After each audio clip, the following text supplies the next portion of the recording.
Hello everyone and welcome to the next lecture. अब इस lecture में हम लोग एक क्वेश्चन करेंगे जो कि बेस्ड है on special transactions which are related to goods पर, ताकि बिल्कुल भी आपको कोई प्रॉब्लम ना हो इस टॉपिक से रिलेटेड, इसलिए हम ये वाला क्वेश्चन करेंगे। हम लोग करने वाले हैं इलस्ट्रेशन नंबर 20, जहाँ पर लिखा है पास journal entries for the following. First लिखा है proprietor withdrew for his personal use cash ₹20,000 and goods worth ₹10,000। तो सबसे पहले तो जर्नल का कोई भी क्वेश्चन होता है तो हमें जर्नल का फॉर्मेट बनाना रहता है। तो फॉर्मेट मैंने ऑलरेडी बना लिया है, डेट नहीं लिखी हुई, यहाँ पे सिर्फ सीरियल नंबर लिखा है तो हम भी वही लिख देंगे। अब इस ट्रांजैक्शन में हो क्या रहा है, जो प्रोप्राइटर है मतलब कि जो ओनर है, सोल प्रोप्राइटर जो है, वो क्या कर रहा है, वो कुछ कैश विड्रॉ कर लेकर जा रहा है और कुछ गुड्स विड्रॉ कर लेकर जा रहा है फॉर पर्सनल यूज़। तो बहुत ही ईजी सी जर्नल एंट्री है। हमें पता है जब भी ओनर कुछ भी विड्रॉ कर लेकर जाए, चाहे कैश लेकर जाए, चाहे गुड्स लेकर जाए, चाहे कोई भी और चीज़ लेकर जाए फ्रॉम द बिजनेस, उसको हम क्या बोलते हैं, ड्रॉइंग्स बोलते होते हैं। तो सबसे पहले जो अकाउंट यहाँ पर आएगा,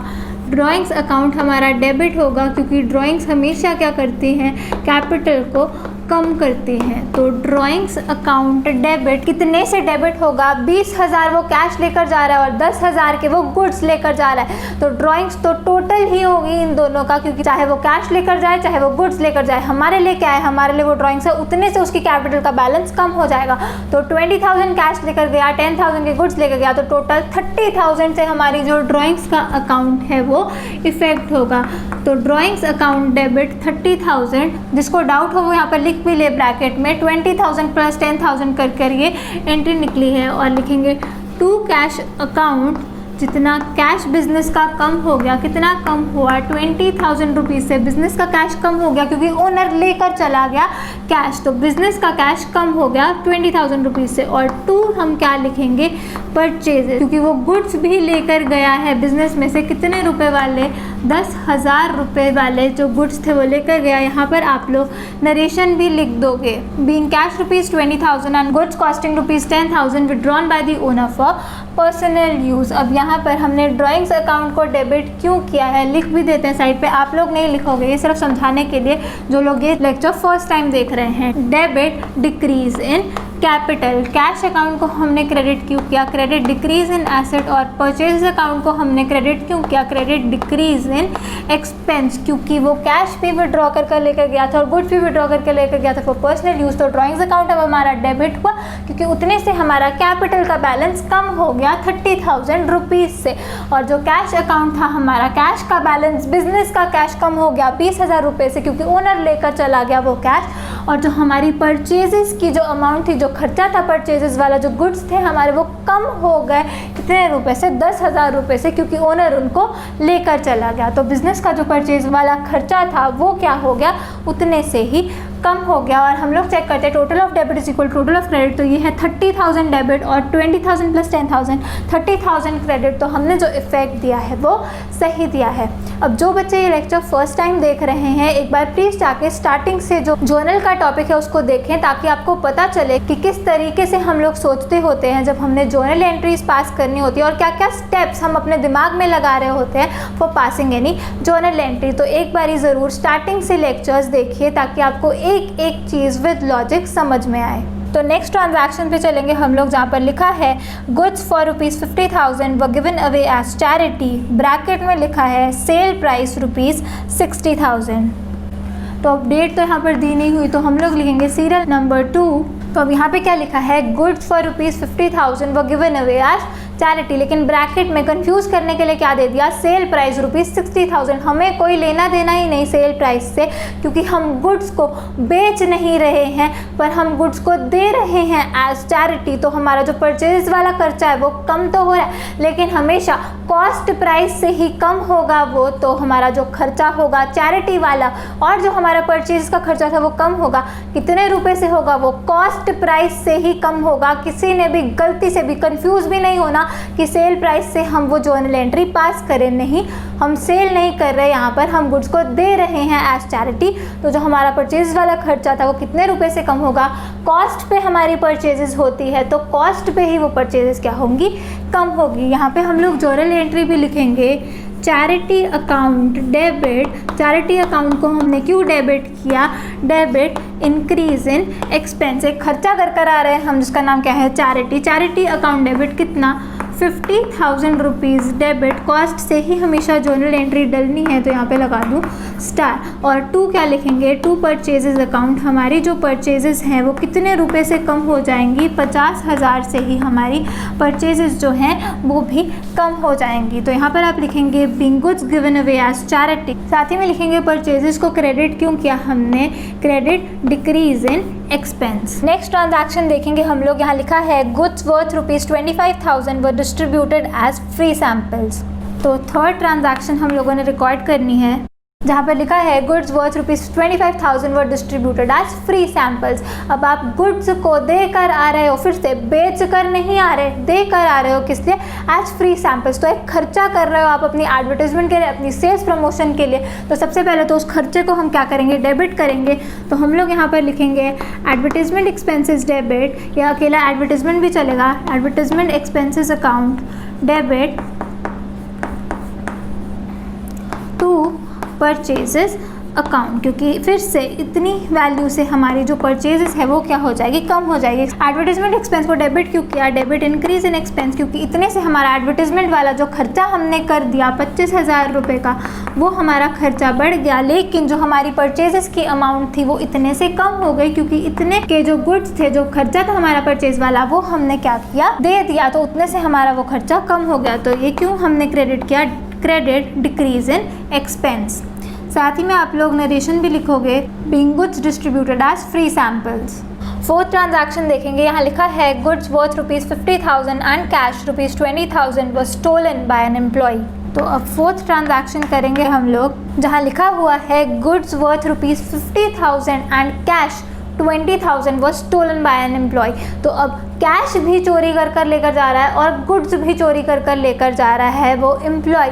तो कौन से अकाउंट्स हमारे इन्वॉल्व हो गए, सबसे पहला अकाउंट लॉस हो रहा है हमारा ड्यू टू थेफ्ट। तो लॉस ड्यू टू थेफ्ट, ये एक लॉस का अकाउंट, सबसे पहला अकाउंट जो हमारा इन्वॉल्व रहा, इसकी क्या अमाउंट रहेगी, चाहे वो गुड्स लेके गया चाहे वो कैश लेकर गया, लॉस हमारा कितना हुआ दोनों का टोटल, तो 50,000 प्लस 20,000 70,000 से हमारा जो लॉस बाय थेफ्ट अकाउंट है वो डेबिट होगा। तो loss by theft account debit कितने रुपए से होगा, 70,000 रुपीज़ से डेबिट होगा, क्योंकि चाहे वो गुड्स लेके गया 50,000 वाले और वो कैश लेके गया 20,000, हमें कितना लॉस हो गया इस चोरी के कारण, 70,000 का हमें लॉस हो गया। इसे मैंने डेबिट क्यों किया, debit increase in expenses and losses. और क्रेडिट क्या होगा, बिजनेस का जो कैश है वो कम हो गया, तो टू कैश अकाउंट, कितना कैश ले गया वो चोरी कर 20,000 रुपीज़। तो 20,000 रुपीज़ से जो बिजनेस का कैश है वो कम हो गया, क्रेडिट डिक्रीज इन एसेट। साथ ही में वो क्या चोरी कर लेकर गया, गुड्स भी चोरी कर ले गया, तो उतनी अमाउंट से आपकी जो परचेजेस है वो भी क्या हो जाएगी, वो कम हो जाएगी। तो टू परचेजेस अकाउंट 50,000 के वो गुड्स लेकर चला गया, तो 50,000 रुपीज़ से आपका जो परचेजेस अकाउंट है, जो ये वाला खर्चा था वो भी क्या हो गया, कम, क्रेडिट डिक्रीज इन एक्सपेंस। यहाँ पर भी आप लोग नरेशन लिख लेंगे being cash ₹20,000 and goods costing ₹50,000 stolen by an employee. तो ऐसे करके जो ये वाली जर्नल एंट्री है वो भी ख़त्म होती है। बस ध्यान में क्या रखना है, जब भी गुड्स के साथ कुछ होगा, सेल नहीं कर रहे आप पर फिर भी आपके गुड्स जा रहे हैं, तो हमेशा कॉस्ट प्राइस से एंट्री डलेगी। अब यहाँ पर कॉस्ट प्राइस नहीं दिया था, इस वाले में दिया हुआ था, ऐसे इनमें भी दिया हो सकता था आपको कॉस्ट प्राइस और सेल प्राइस। तो हर एक में क्या डलना है, हर एक में कॉस्ट प्राइस डलना है, क्योंकि आप कम किसको करते हो, जब भी जो गुड्स है वो आपके जा रहे हैं एक्सेप्ट सेल,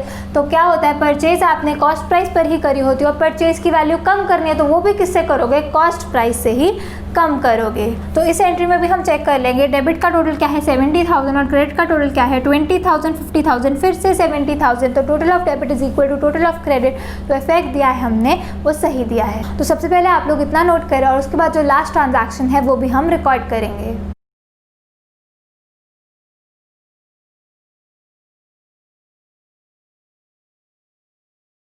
अब लास्ट ट्रांजैक्शन देखेंगे हम लोग, जहाँ लिखा है goods worth ₹1 lakh were destroyed by fire. आगे लिखा है insurance company admitted and paid claim for 60% amount. तो अब ये जो ट्रांजैक्शन है ये फिफ्थ ट्रांजैक्शन है हमारी जर्नल एंट्री। अब हम फिफ्थ डालने वाले हैं। सबसे पहले वहाँ क्या लिखा है, goods worth ₹1 lakh were destroyed by fire. मैंने इसी ट्रांजैक्शन के कारण ये वाला क्वेश्चन उठाया ताकि आपको जो लॉस बाय फायर और फिर उसके बाद इंश्योरेंस क्लेम रहता है वो अच्छे से समझ में आ जाए। तो अब यहाँ लिखा है goods worth ₹1 lakh were destroyed by fire. तो कौन से दो अकाउंट्स इन्वॉल्व हो गए, एक तो वो लॉस का अकाउंट इन्वॉल्व हो गया जो कि क्या है, लॉस बाय फायर अकाउंट जो है वो इन्वॉल्व हो गया। यहाँ पे एक बार वर्किंग नोट बनाकर आपको दिखा देती हूँ ताकि जो फर्स्ट टाइम भी देख रहे हैं उनको भी सही से समझ में आ जाए। तो फर्स्ट स्टेप में हम लोग क्या करते होते हैं, जो अकाउंट्स इन्वॉल्व होते हैं एक पर्टिकुलर ट्रांजैक्शन में उसको हम आइडेंटिफाई करते होते हैं। तो इसमें कौन से अकाउंट्स इन्वॉल्व रहे, पहला अकाउंट जो इन्वॉल्व रहा वो रहा लॉस बाय फायर अकाउंट, ये है पहला अकाउंट। दूसरा अकाउंट जो यहाँ पे इन्वॉल्व रहा वो रहा परचेजेस अकाउंट, क्योंकि इतने अमाउंट से हमारे जो गुड्स है वो कम हो गए, इतने अमाउंट से जो गुड्स की परचेजेस हम कर लाए थे वो क्या हुई हैं, वो कम हो गई। सेकेंड स्टेप में हम लोग देखते होते हैं कि नेचर क्या है एक पर्टिकुलर अकाउंट का, whether it is an asset, liability, income, expense और कैपिटल। तो अब लॉस बाय फायर अकाउंट क्या है, वो लॉस है, वो एक्सपेंसेस एंड लॉसेस से रिलेटेड। एक्सपेंस और लॉसेस के लिए सेम रूल रहता है, तो वैसे हमें पता होना चाहिए क्या है, लॉस है ये, पर लिखेंगे हम क्या यहाँ पर ई लिखेंगे जो कि सिग्निफाई करता है एक्सपेंसेस एंड लॉसेस को। तो यहाँ पे हमने लिख दिया ई। और परचेज अकाउंट क्या है, परचेज अकाउंट सभी को पता है, परचेज अकाउंट होता है एक्सपेंस, तो ये भी हमारा एक्सपेंस ही है। फिर थर्ड स्टेप में हम लोग देखते होते हैं क्या इंक्रीज क्या है, क्या डिक्रीज क्या है। तो अब लॉस हो गया आपको ड्यू टू फायर, तो ये जो आपका लॉस था ये क्या हुआ, लॉस हुआ है अभी, तो लॉस आपका बढ़ गया, तो ये हुआ है इंक्रीज। और परचेजेस अकाउंट आपने पहले आप परचेजेस करके लाए थे तो तब आपकी परचेजेस बढ़ गई थी, गुड्स खरीद कर लाए, परचेजेस आपकी बढ़ गई, अब वो goods have been lost by fire, तो क्या हुआ, परचेजेस आपकी कम हो गई, उतनी अमाउंट से आपकी परचेज की वैल्यू कम हो गई होती है। लास्ट स्टेप में क्या करते हैं, रूल लगाते हैं। तो लॉस बाय फायर अकाउंट क्या था, एक्सपेंस था या लॉस था, तो रूल ये इंक्रीज हो गया। रूल क्या कहता है, debit increase in expenses and losses. तो इसे तो हमें क्या करना है, लॉस बाय फायर अकाउंट को हमने डेबिट करना है, और पता ही है दूसरे को क्या करेंगे, क्रेडिट। फिर भी रूल लगाएंगे, परचेज अकाउंट क्या है, खर्चा है, एक्सपेंस है, एक्सपेंस हमारा कम हो गया, रूल क्या कहता है, क्रेडिट डिक्रीज इन एक्सपेंसेस। तो इसे हमने क्या करना है, इसे हमने क्रेडिट करना है। अमाउंट एक ही है, 1 लाख रुपीज़ है, तो 1 lakh rupees loss by fire account में भी और परचेज अकाउंट में भी 1 लाख रुपीज़। तो इसकी हम लोग यहाँ जर्नल एंट्री भी लिखेंगे, loss by fire account debit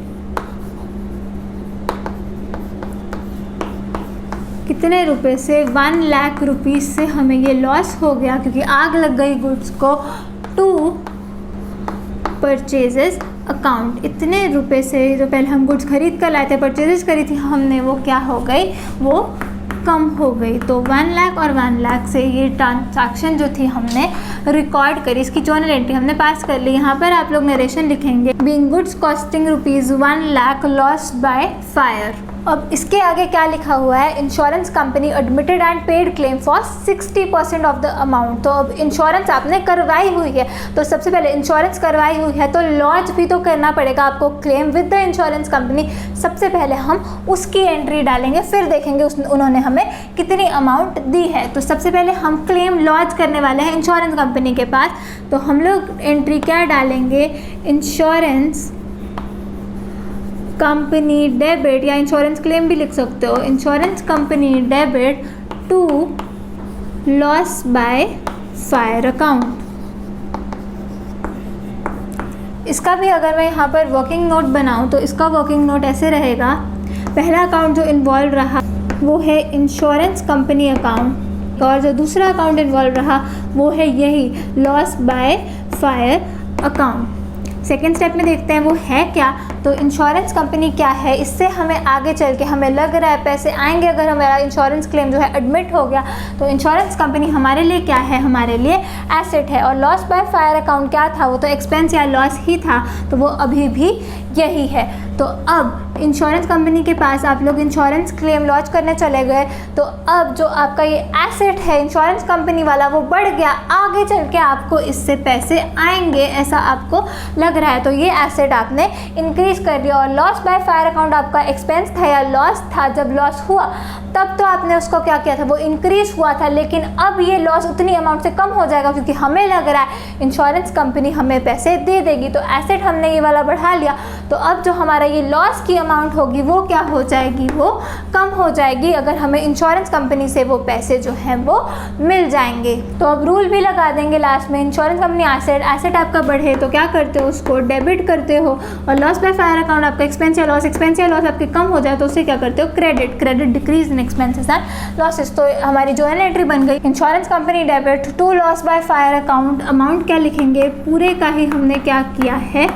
claim launch किया है 1 लाख रुपीज़ और 1 लाख रुपीज़। नरेशन आप लोग लिख दोगे, being insurance claim launched with insurance company. तो अब इंश्योरेंस क्लेम भी आपने लॉन्च कर दिया, अब क्या होगा, अब जो वहाँ पर लिखा है वो हम कर सकते हैं। तो वहाँ लिखा है insurance claim admitted and received 60% of the amount. तो अब ध्यान से करना है, इसमें हमने देखना है कौन कौन से अकाउंट्स इन्वॉल्व रहेंगे। पहला तो इंश्योरेंस कंपनी आपका क्लेम एक्सेप्ट कर रही है 60% का, तो 60% ऑफ 1 लाख 60,000 रुपये आपके बैंक अकाउंट में आ जाएंगे। तो पहला जो अकाउंट इन्वॉल्व रहेगा वो है बैंक अकाउंट। दूसरा अकाउंट जो इन्वॉल्व रहेगा वो होगा प्रॉफिट एंड लॉस अकाउंट, क्योंकि जितना क्लेम वो एडमिट नहीं कर रही है आपका 40% ऑफ 1 लाख उसने एडमिट नहीं किया, उतने से आपको क्या हो जाएगा, लॉस हो जाएगा। तो profit and loss account second account है जो इन्वॉल्व रहेगा।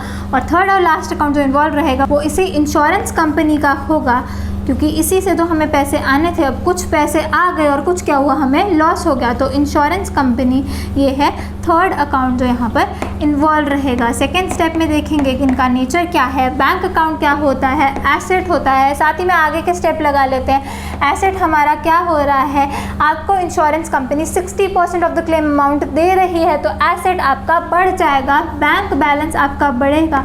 कितने रुपए से बढ़ेगा, 60,000 रुपीज़ से बढ़ेगा। 60,000 कैसे है, 60% ऑफ टोटल। कितने का आपको लॉस हुआ था, कितने का क्लेम आपने लगाया था, 1 लाख रुपए का, अब वो 60% दे रही है, तो 60% ऑफ 1 लाख 60,000 रुपये से आपका जो बैंक बैलेंस है वो इंक्रीज कर जाएगा। तो प्रॉफिट एंड लॉस अकाउंट यहाँ पर आपको क्या हुआ था, लॉस हुआ, तो मैंने यहाँ पर ई लिख दिया। तो लॉस आपका क्या था, वो बढ़ गया था।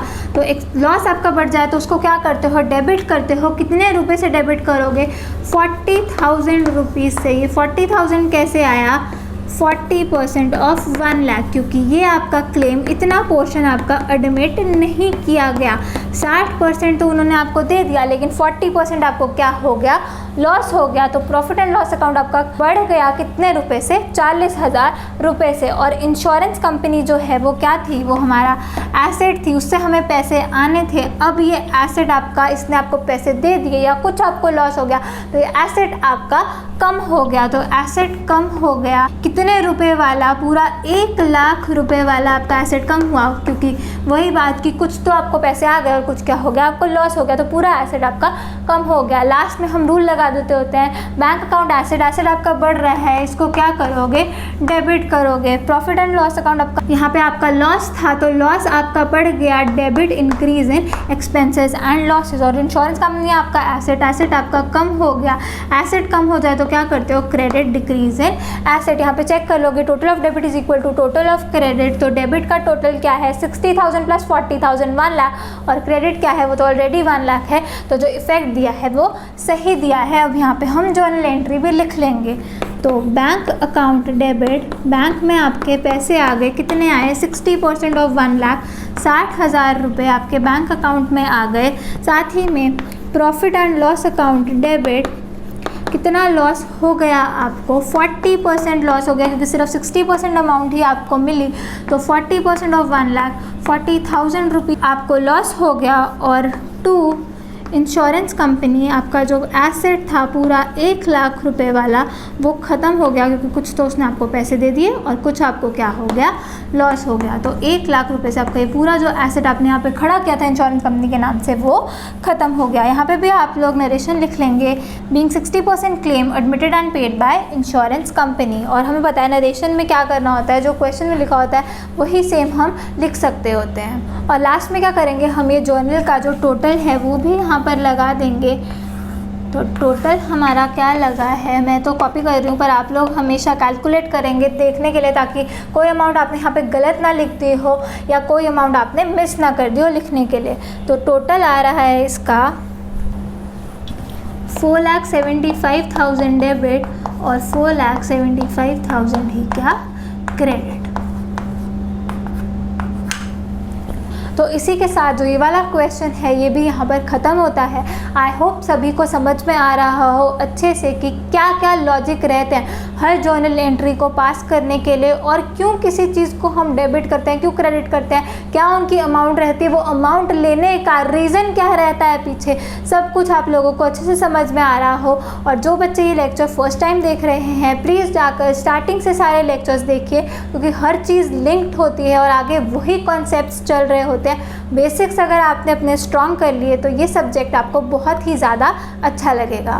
तो नेक्स्ट लेक्चर में हम लोग कुछ और टाइप की जर्नल एंट्रीज भी सीखेंगे और उसके बाद हम ये चैप्टर क्लोज कर पाएंगे। तो thanks for watching, do share this video, I will see you in the next lecture, keep smiling and keep learning, bye bye.